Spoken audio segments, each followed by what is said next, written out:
Olá a todos, eu sou Joamara Santos, professora de História pela CEMED Manaus e pelo Serviço Social da Indústria SESI. Sou doutoranda em História pelo Programa de Pós-Graduação PPGH-UFAM.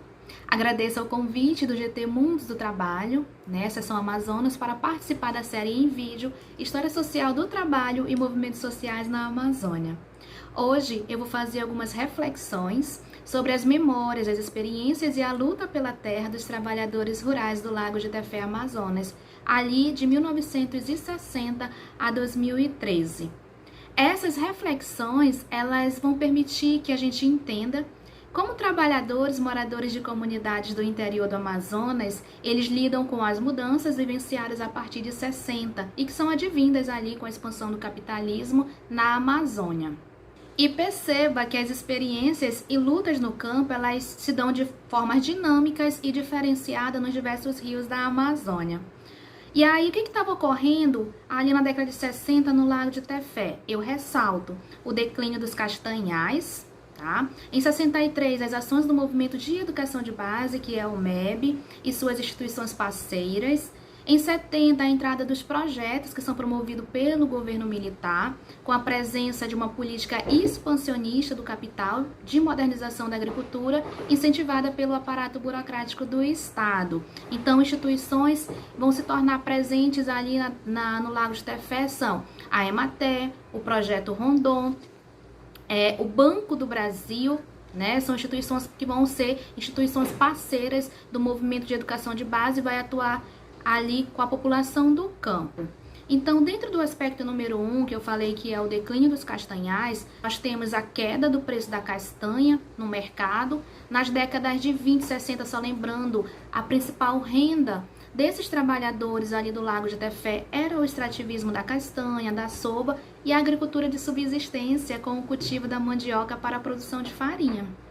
Então, dado o declínio desses castanhais no lago, os patrões ou chefes, como eles eram chamados, eles perdem o seu poder de influência e os trabalhadores do interior vão presenciar uma nova modalidade de relação com os recursos naturais e vão ser protagonistas de um novo modelo de organização social e política, cujas ações vão se espraiar e ganhar dimensões coletivas. As localidades, que eram os locais onde os trabalhadores e trabalhadoras estavam fixadas às margens dos rios, próximo dos castanhais, tornam-se comunidades e os seus moradores, eles ganham uma nova denominação. Eles vão ser chamados de produtores rurais ou trabalhadores rurais, tá? E isso vai se dar por conta da presença do movimento de educação de base, que é o MEB, ali em 63, que vai passar a desenvolver um trabalho justamente com o mesmo nome: Organização de Comunidades e Animação Popular no Campo. Só para a gente situar, o MEB, ele não é um movimento social criado na cidade de Tefé, ele é um movimento maior. Ele foi criado nacionalmente pela Igreja Católica, em 61 pela CNBB, dentro de uma política conciliatória com o governo federal, e visava executar um grande programa de alfabetização radiofônica em massa ali nos estados subdesenvolvidos do Brasil. Em 62, o MEB redefine seus objetivos ali por conta do Concílio Vaticano e da teologia da libertação, tá? E tornando-se um movimento social de educação popular. Em Tefé, o MEB é posto em prática em 63, convidando a população rural a formar comunidade. E essa formalização da comunidade, ela se dá por meio da criação de associações comunitárias. E essas associações, elas constituíam diretorias, clubes comunitários, clubes de mães, cooperativas e sindicatos. Nesse momento, a população do interior passa a ser exaltada pelas carências, mas pela potencialidade também de agir e transformar o meio em que viviam. As ações do MEB vão trazer mudanças, como eu já falei, na vida desses trabalhadores do campo, porque eles deveriam se fixar num espaço comum, e esse espaço comum vai ser caracterizado pela proximidade física e social.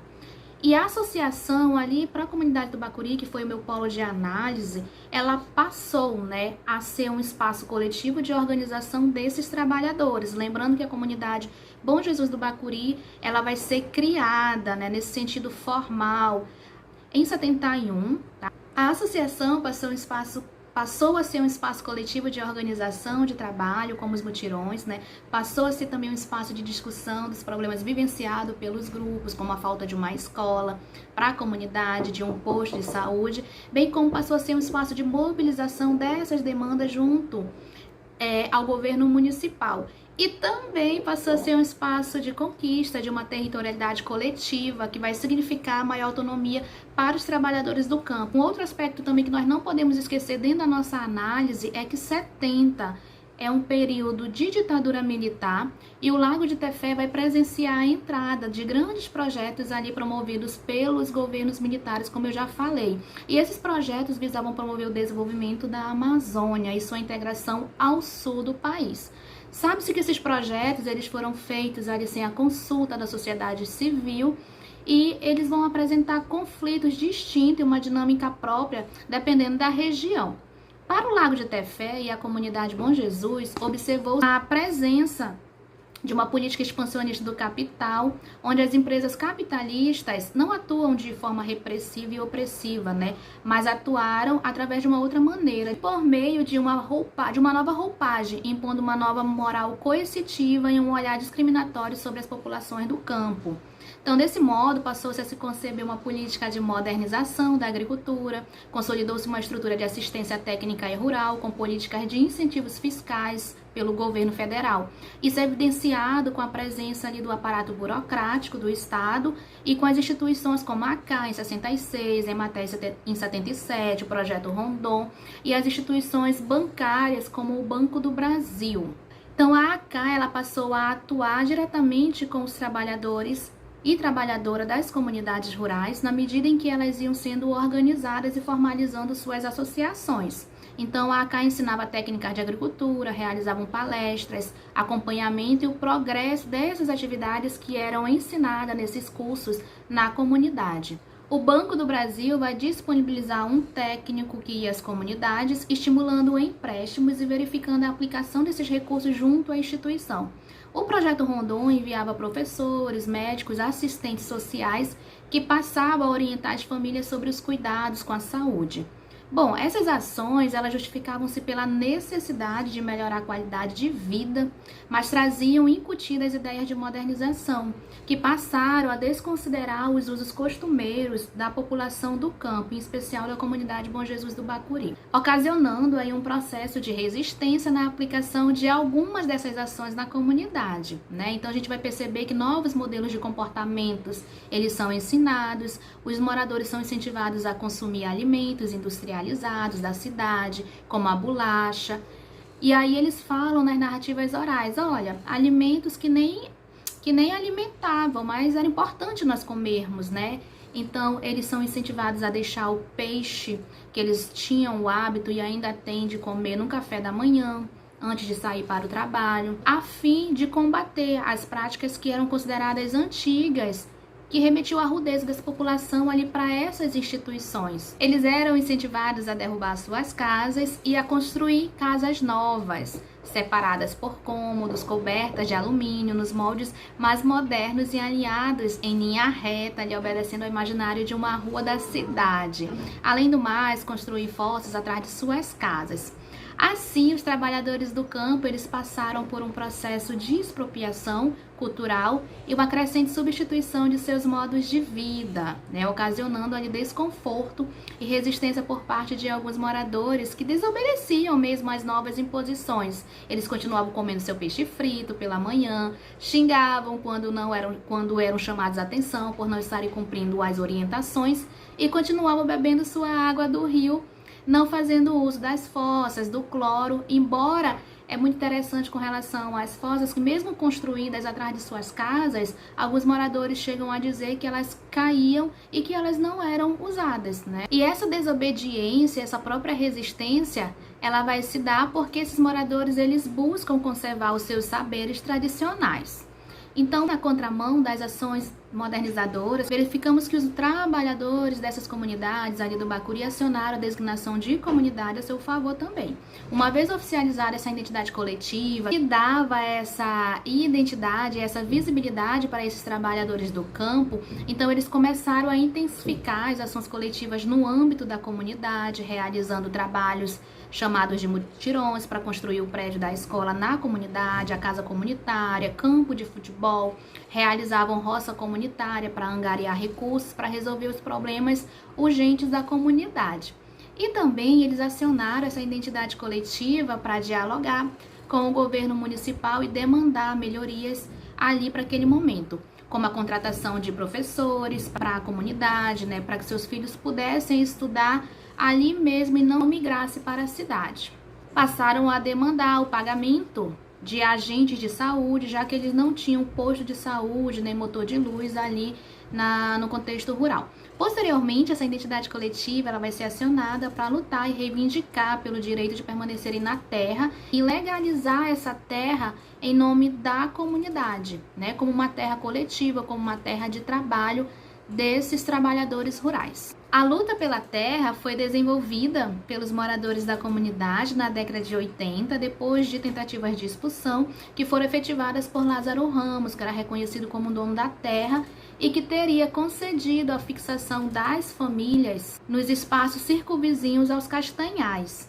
Esses trabalhadores, eles viviam sob as ordens centralizadas emitidas pela autoridade legitimada pela posse da terra e compra de produtos de subsistência no posto comercial de Lázaro.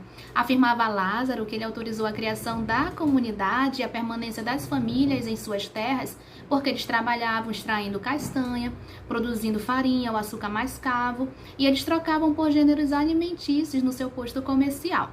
Então, de 70 a 2009, com a queda dos castanhais, a mão de obra desses trabalhadores deixou de ser útil e passaram a sofrer tentativas de expulsão e a resistir, claro, não aceitando saírem das suas terras de trabalho.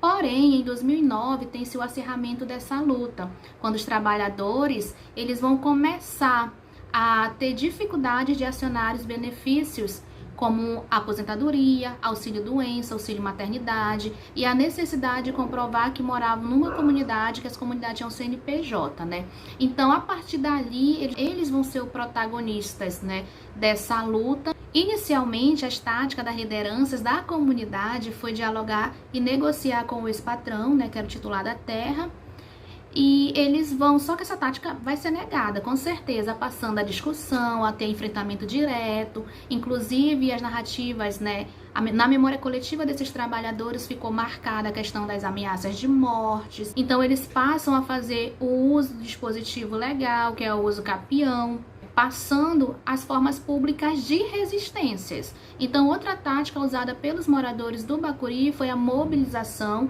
de mediadores estratégicos, que pudessem fortalecer a luta desses trabalhadores. Então, eles vão acionar o senhor Renivan, que é o funcionário do setor de terras de Itefé, que vai assumir pessoalmente, posteriormente, todas as etapas de demarcação e titulação da comunidade. E vai dificultar também as investidas de Lázaro de expulsar esses trabalhadores de suas terras, Por entender que ali estava havendo uma situação de grilagem por parte de Lázaro. Além do mais, esses trabalhadores eles vão começar a acionar não somente o Renivan, mas também acionar a prefeitura municipal através de audiências com o prefeito na época, Sidônio Gonçalves, o qual, a partir do momento que eles conseguem essa audiência, o prefeito se colocou ali a favor dos comunitários e autorizou a emissão do título da comunidade em dezembro de 2012. A luta pela terra foi efetivada pelos próprios moradores e é fruto do amadurecimento da associação comunitária, daquele movimento coletivo que iniciou com a criação da associação. É muito interessante dizer que eles são protagonistas e que usaram técnicas de resistências diretas e indiretas, acionando a identidade coletiva da comunidade, usando a representatividade da associação enquanto um grupo articulado de eleitores, resultando assim na demarcação e titulação da terra em 2013. As experiências da comunidade do Lago de Tefé, elas nos mostram que esses trabalhadores, eles se articulam, criam estratégias e dentro dessa territorialidade, eles vão se organizando de diversas formas. Eu espero ter dado visibilidade às experiências dos trabalhadores do Lago de Tefé, iluminando algumas lacunas acerca desses movimentos no interior do Amazonas, principalmente nesse lago, ainda que necessita de grandes pesquisas. Eu agradeço a oportunidade, mais uma vez o convite do GT e grande abraço a todos.